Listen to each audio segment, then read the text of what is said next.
هقولك على قطع لو عندك تبقي محظوظه، والقطع دي هتقعد معاكي لحد 20 سنه وممكن كمان تورثيها. عايز تعرفي ايه هي القطع دي اللي موضتها ما بتروحش؟ يلا.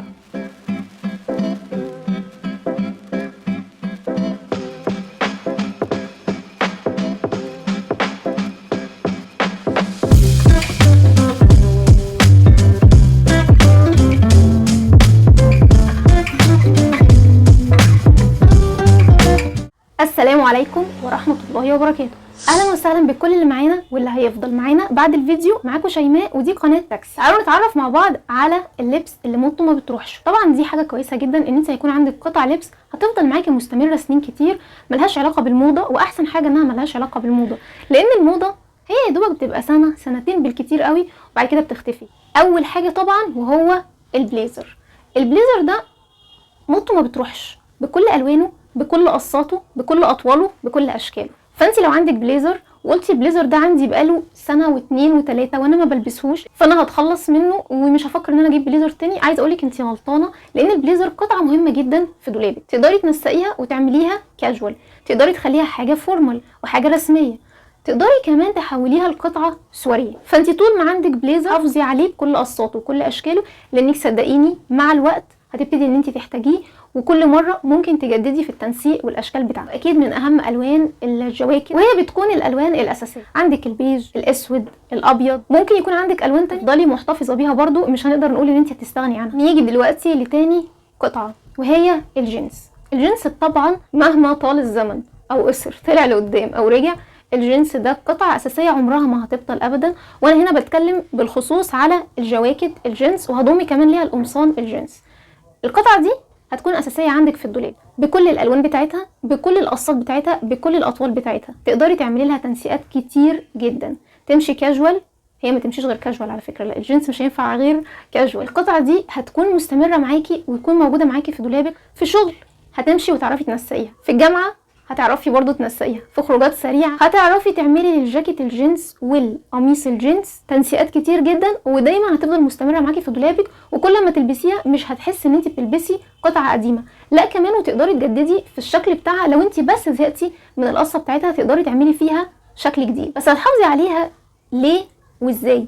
لو هي لسه شكلها جديد، لونها ما بقاش بهتان، شكل القماشه ما بقتش بايظه او وحشه، لو الجنس اللي عندك لسه شكله حلو زي ما هو، الوانه زاهيه كده وكويسه، يبقى خلي الجنس بتاعك عندك، لانك صدقيني هتيجي في وقت من الاوقات هتطلعيه من الدولاب وهتحتاجيه وهتلبسيه. تالت قطعه معانا وهي البلوزات او الشميزات بقصاتها الكلاسيكيه والوانها المحايده. الشميز طول ما هو عندك في الدولاب ده عمره ما هيقدم ولا عمره هيبطل، وهتحتاجيه في كل تنسيقات من التنسيقات اللي موجوده اللي عندك. شميز ابيض، بيج، بني، كحلي، اسود، الالوان دي تقدري تحطيها تحت بليزر، تقدري تلبسيها في الصيف وفي الشتاء، تقدري تلبسيها لوحدها، تقدري تلبسيها وتلبسي تحتها توب وتفتحيها، تقدري تلبسيها مقفوله وتعملي فيها حركه، تقدري تعملي فيها حاجات كتير. فالشميزات دي قطعه اساسيه موجوده عندك في الدولاب اصلا، زائد انها انت كده كده مش هينفع تستغني. محدش هيكون لابس سوت على بعضه كده ومش هيحتاج تحتيه شميز، انت ممكن تلبسي توب. القطعه اللي بعد كده البلوزات الشيفون اللي فيها نقشه بسيطه. الموضه دي ما بتروحش وعمرها ما راح، ان اساسا قماشه الشيفون على طول موجوده وبتجدد نفسها بنفسها بقصاتها المختلفه. البلوزه الشيفون تقدري تلبسيها بالنهار وبالليل، تقدري تلبسيها على جينز، على حاجه قماش، تقدري تخليها كاجوال، تقدري تخليها فورمال، تقدري تخرجي بيها في الصيف كده والربيع وتحسي كده ان الحاجه خفيفه والحاجه اللي انت لابساها لذيذه جدا. يعني تقدري تلعبي فيش، لان قماشه الشيفون اصلا يعني بتشمل كل حاجه، تقدري تحطيها في القالب المظبوط بتاعها. زي البلوزه الشيفون اللي عندي دي، انا عاوزه اقول لكم البلوزه دي عندي بقالها حوالي 3 سنين، انا اصلا حباها جدا، فدي هتفضل موجوده معايا حتى لو ما ابتديش ان انا البسها. ليه؟ لان انا حابه شكلها اصلا. بس لو انت عندك قطعه زي دي، قماشه زي دي، نقشه زي دي، انا بقولك احتفظي بيها لانها فعلا هتفضل مستمره معاكي كتير جدا. قطعه اللي شبهها برضو وهي شيفون، بس المره دي الفساتين. لو انت عندك فستان شيفون سواء كان ساده او منقوش، بس النقشه اللي انا اقصدها يا جماعه زي ما انا بوريكم في الصور، اللي هي النقشه اللي فيها الورد الصغير البسيط اللي الوانه مش فاقعه، دي هتستمر معاكي لان الوانه بسيطه ومحايده وهاديه، مش الوان فاقعه. لو الوان فاقعه لا، هنا ممكن تيجي في فتره تقولي لا انا مش هينفع ان انا البسها تاني لان الوانها فاقعه قوي، مش ماشيه مع الوقت اللي انا فيه. الفستان الشيفون اللي عندك سواء كان ساده او منقوش لا انت كده في الامان. خلي الفستان ده عندك لانك فعلا هتحتاجيه جدا. ممكن تلبسيه كاجوال برضو، ممكن كمان تروحي بيه الجامعه، كمان تروحي بيه الشغل، خروجات حلوه جدا. ممكن تخليه كمان سواري، تختلف على النقشه اللي موجوده على الفستان. احولها لسواري لو انا حطيت عليها طرحه تكون سواري بتلمع شويه، احط عليها شويه حاجات كده، حزام مثلا يكون فيه لمعه او حاجه، اقدر ان انا اخليه سواريه، يعني احضر بيه مناسبه بسيطه، هيكون حلو جدا. وحلو جدا طبعا في الصيف على البحر، في الخروجات اللي تحس ان انت محتاجه تلبسي حاجه خفيفه. نيجي دلوقتي لقطعه مهمه جدا وهي البنطلونات.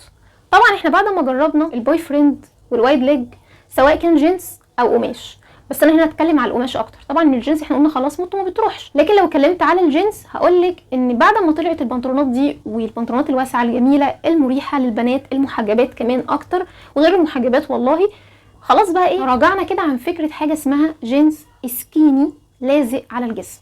اولا مش مناسب لواحده محجبه، ثانيا مش مريح خالص في الصيف ولا في الشتاء، مش مريح فعلا بمعنى كلمه مش مريح. والحمد لله الحمد لله فعلا ان البنطلون ده اتلغى من قاموس البشريه. ولو في واحده لسه بتلبسه محجبه او غير محجبه، صدقيني انصحك انسي فكره البنطلون ده، ما بقاش شيك، مش حلو.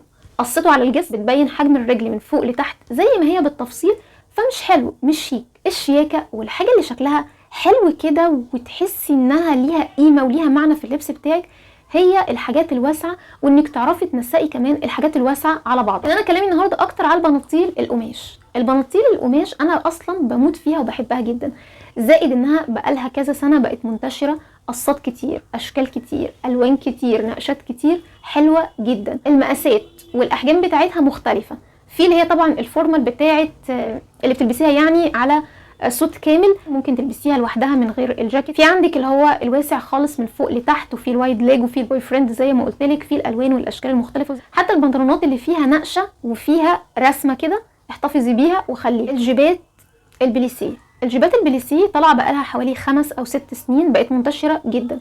انا افتكر ان الجيبه دي كنت بلبسها وانا في المدرسه، وما كنتش متخيله ابدا انها هتكون حاجه خارج المدرسه، ولكن طلعت ان البنات كلها دلوقتي بتلبسها بالوانها المختلفه وبالوانها الكتير. وفعلا الجيبات البليسيه بقت مكتسحه، وانا شايفه انها مكمله ومطوله معانا، هي اصلا زي ما قلت لكم هي مش موضه، ليها وقتها وهتروح. فانت لو عندك جيبه بليسيه بالوان اساسيه اكتر يعني، دي احتفظي بيها لانها فعلا تحفه وشيك جدا وحلوه جدا في اللبس. النوع التاني من الجيبات وهي الجيبه اللي هي الكلوج الواسع. الجيبه دي بقى انا بالنسبه لي في منتهى الشياكه والرقي. الجيبه دي حلوه جدا ومشيتها كمان تنفع صيف وشتاء. الشكل ده والستايل ده موضته عمرها ما هتروح. دي قصه بتكون ضروريه جدا ومهمه جدا في اللبس، منها الوان كتير بحب فيها الالوان الاساسيه اكتر. الجيبه دي لعمر هيجي عليها موضه اقول انفع البسها دلوقتي، ولا مش هيجي عليها موضه اقول خلاص دي ايه مش هينفع انها تتلبس. لا الجيبه دي بجد حلوه جدا وتنسيقاتها في منتهى الشياكه والفخامه، من الحاجات اللي لو عندك خليكي محتفظه بيها على طول. خلاص قربنا ندخل على الشتاء، خلينا نتكلم في حاجات شتوي شويه. الجلد طبعا عمره موضته ما هتروح، بكل الوانه، بكل اشكاله، بكل قصاته، جواكت، بناطيل، جيبات، شميزات، كل حاجه جلد موجوده عندك حافظي عليها، لانك هتيجي في وقت من الاوقات هترجعي تلبسيها مره تانية. يعني نقدر نقول ان الحاجه الجلد مكتسحه ودايما مجدده نفسها بنفسها. ممكن حاجه في وقت من الاوقات تيجي انت خلاص مش عايز تلبسيها او حاسه انها ايه مش ماشيه معاكي السنه دي، ما ترميهاش او تستغني عنها او تديها لاي حد، خليها موجوده عندك، ممكن بعد سنه او سنتين ترجعي تلبسيها تاني. ممكن تجيبي حاجه جلد لونها برضو حاسه ان لا مش ماشي معايا السنه دي، او انا مش حابه البسه السنه دي، او في الوان تانية انا عايزه البسها، خليه برضو موجوده عندك، لانك ممكن بعد كام سنه صدقيني زي ما موضات كتير من عشرات السنين يا جماعه ابتدت انها ترجع تنزل. ايام السبعينات والثمانينات كانوا بيلبسوا حاجات رجعت دلوقتي تبقى موضه بيقولوا عليها انها موضه. فعشان كده بقول لكم ده اللبس اللي ملوش موضه. انا متاكده ان انت هترجعي تجدديها، وكمان هتعملي تنسيق جديد ليها، يعني مش تلبسيها بنفس الطريقه او الستايل اللي انت كنتي عليه، لا هتغيري في شكلها شويه بحيث انها تحسي ان انت مواكبه برضو العصر اللي انت فيه. طبعا الحاجات اللي موضتها ما بتروح هتكون على اللبس وبس، لا الحاجات دي برضو هتلاقيها في الشوزات، في الشنط، حتى الطرح كمان. انا تقريبا كان عندي طرحه اول ما اتحجبت لبستها شويه وبعد كده معرفش والله راحت فين. عاوزه اقول لكم ان انا لقيت الطرحه دي، مش لقيتها عندي في البيت، لقيتها بتتباع يعني، ولما شفتها افتكرت ان دي كانت اول طرحه لبستها، وطبعا جبتها تاني وهي موجوده عندي لحد النهارده. وانا متاكده ان شاء الله الطرح اللي زي دي واللي شبه دي انا مش هفرط فيها ابدا. اولا لان شكلها حلو جدا، ثانيا لان هي بتنفع لحاجات كتير، وزي ما قلت لكم بتجدد نفسها بنفسها بالنسبه للقصه وبالنسبه للالوان. ما ترتبطيش قوي بموضوع الموضه، وما ترتبطيش انك لازم تجيبي اللبس الموضه، عشان ممكن تيجي في وقت من الاوقات تكرهيه وما تحبيهوش وفعلا تستغني عنه.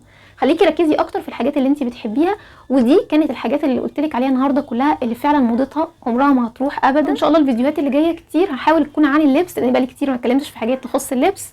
وسلام.